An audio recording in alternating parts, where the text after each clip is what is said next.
Hello, hello. Welcome back to Frugal Living for Families. I'm so glad you're here with me today. If you don't know me yet, my name is Mandy Lewis. I'm a stay-at-home mom of 4 kids. 1 is out of the house, so 3 at home, and wife to my high school sweetheart, and we have 1 fur baby, our dog, Iceland. And I just have a passion for helping you be a stay-at-home mom, if that is what you truly desire to do and be. And either you are one already and you may be struggling financially to get through paycheck to paycheck, or if you really you're working but you have on your heart to become a stay-at-home mom, I want to help you get there.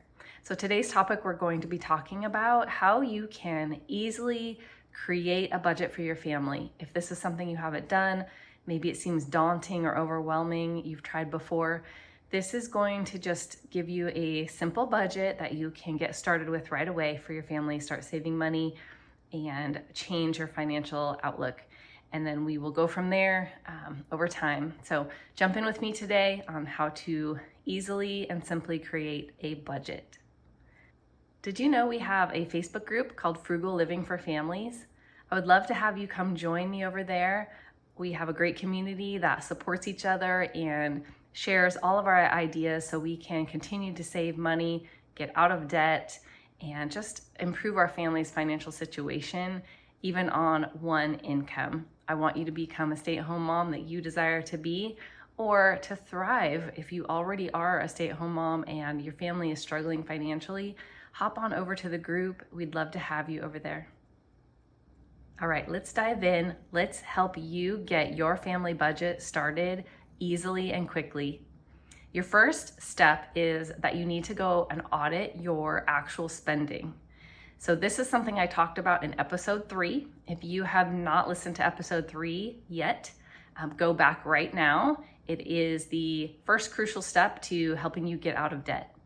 And it will walk you through that first step of actually auditing your spending on the most recent full month of spending that we've had. Go back and listen to that now and implement that step. That is going to be crucial. That is the foundation for everything we will do moving forward to help you save money and start working on implementing your budget and really getting your debt down, your expenses down. And the reason we want to go back and audit that is we really need to see how you already spend your money. What is a habit for you, a habit for your spouse, or what are the necessities that you absolutely must pay for every month? What are the extras? So where do you tend to spend your extra money when you have it, or extra money that you maybe don't have, but you're spending anyway? So step number 2 is going to be creating those categories for your budget. And again, this episode 3 is crucial for this because this is where you also created those categories. So part of your auditing all of your spending, analyzing that data, is breaking up your expenditures into the categories that you chose to spend in. So of course, these are things like food, housing, transportation, and you may not have them labeled exactly that way. That's okay. You may have home maintenance, kids activities, clothing, haircuts, you name it. Utilities and bills is going to be a big one. While you have those categories identified now, add up the total that you did spend in the month that you analyzed. Just get a quick total for each category separated out. So if for food, it's its own category, have that total. For your housing, have that total. For kids' activities, you have that total. So each one has its own total.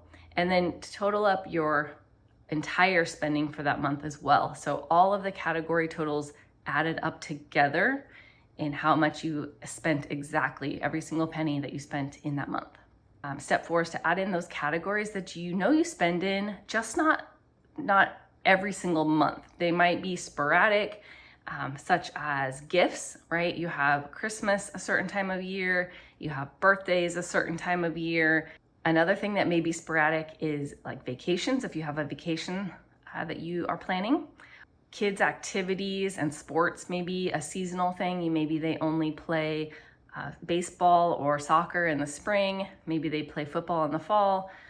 Something that is just a certain time of year. Home maintenance is another one of those items that can come up. Either you may have a repair that comes up and it is out of the blue. So that's something that you can plan for in advance, except that you don't know which repair, but you can start setting aside money for that category. And then car maintenance as well. So you have a complete list of categories.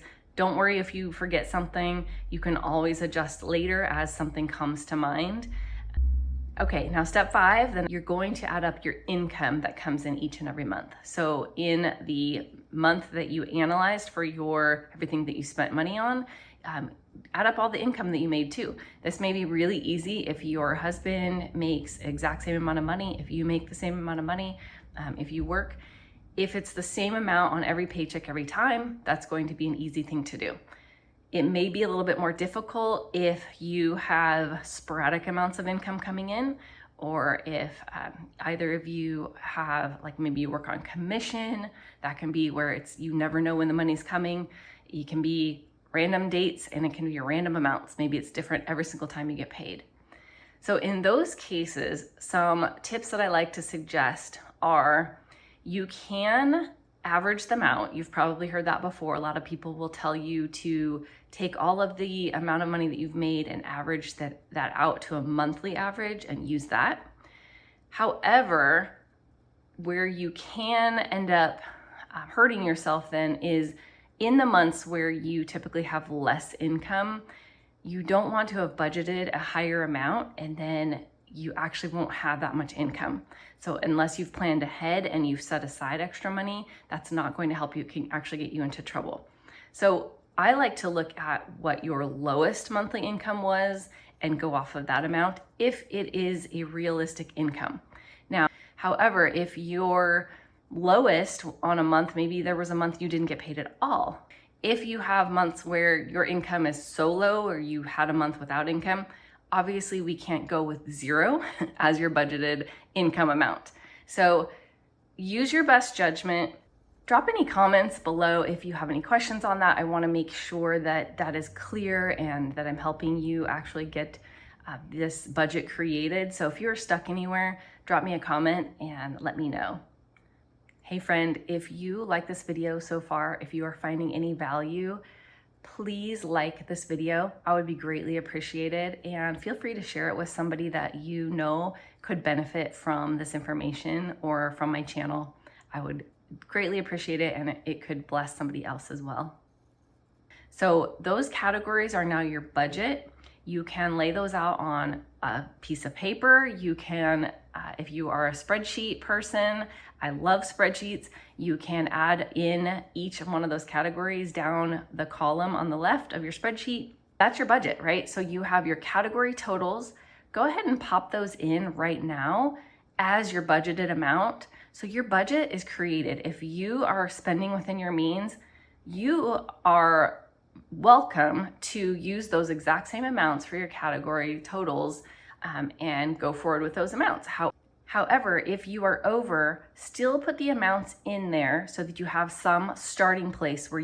So if you are over your income, if you have spent more, the amount that you've overspent, look through your categories right now and lower your category budgeted amounts by the amount that you overspent. It can be a little bit throughout each category. It can be all from one category if you really feel that one category is just way too high and you're able to lower it by that same amount. Take it all from one category if that's easier for you. It's up to you. Budgeting is really about freedom and choice. You get to tell your money where it goes. You get to decide what is most important to you and your family. Okay, so now that you have reduced the category spending amounts, the budgeted amounts, enough to take care of any overage that you had spent, now you are spending dollar for dollar, right? So every dollar that you make should be now equivalent into your categories of spending if you were overspending. Now, if you were underspending, then your categories right now, if you followed them every single month, you will continually underspend, which is also great. So I highly recommend adding in categories for things that you may not already have on there because they are not typically ways we think of as spending money. And one of those is savings. So if you don't already set aside money for savings, or you just don't have it on your budget, add that as a category right now, even if you aren't ready to put any money in there yet or able to yet. Just add it as a category so you can visually see it. It's a goal to work toward, a savings as a category. Okay, so you have your budgeted category items, and if you haven't gone and listened to episode 4, this would be a great time to do that. So in episode 4, we talked about how to reduce one category only to avoid getting overwhelmed. So we're going to just look at that one category. You choose whichever one you feel maybe you can make the biggest difference in. Okay, and that amount that you reduce from your category, you're going to choose where that money is going to go instead. So let's say you used food as the category, and I do recommend that it's usually one of the top 3 areas of spending for families, and it's also one where we can typically make a big difference. And that is the example I go through in episode 4. So let's say you took your food budget and you decided you could reduce it by $300. So you have now lowered that budgeted amount by $300. I want you to choose where you are going to quote unquote spend that $300. So where are you going to put that $300 instead of food? Because I do want you to put it somewhere. So some examples that would really get you further ahead are your savings, that category that we had you add on as building up a savings, and getting out of debt. So if you have debt, that is a great area to tackle by any extra money that you reduce your budget by, throwing that at debt. Another area where you may use that budget reduction amount is in any category that you have coming up where you know you're going to have to spend some money, but you don't have anything set aside there yet. That would be a great place to put it. Say Christmas is coming and we don't have a gift amount surplus sitting aside yet. So those are some other examples of where you could put that money. So over time, you can, as you feel confident, as you feel like you have time and it's not overwhelming, you can look at another category and start doing the same thing. In episode 5, I went through 12 tips on how you can save money on groceries. So that can get you started. I recommend listening to that one and getting you started on some easy ways to start cutting back on your food. If you try to tackle every category at once, that's where people get overwhelmed and they give up and they bail on the whole thing. And I don't want that for you. So the reason I also want you to start with just one category to reduce for now is because you are going to need to start tracking your expenditures. So this can be really easy. I do it on the same budget spreadsheet I have. And every time money gets spent in a category, I just put that amount next to it in the column next to that.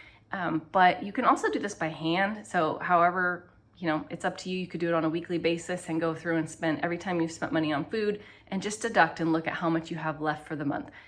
Okay, and then you're just gonna evaluate as you go on, right? So maybe something comes up and there's a category that you realize you didn't have on your budget.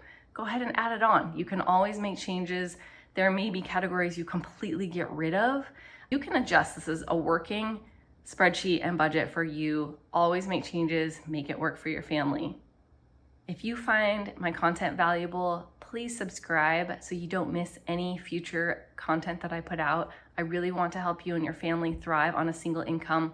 That is my passion. I'm a stay-at-home mom myself, and I want that for you. Take care, and I will talk with you next time.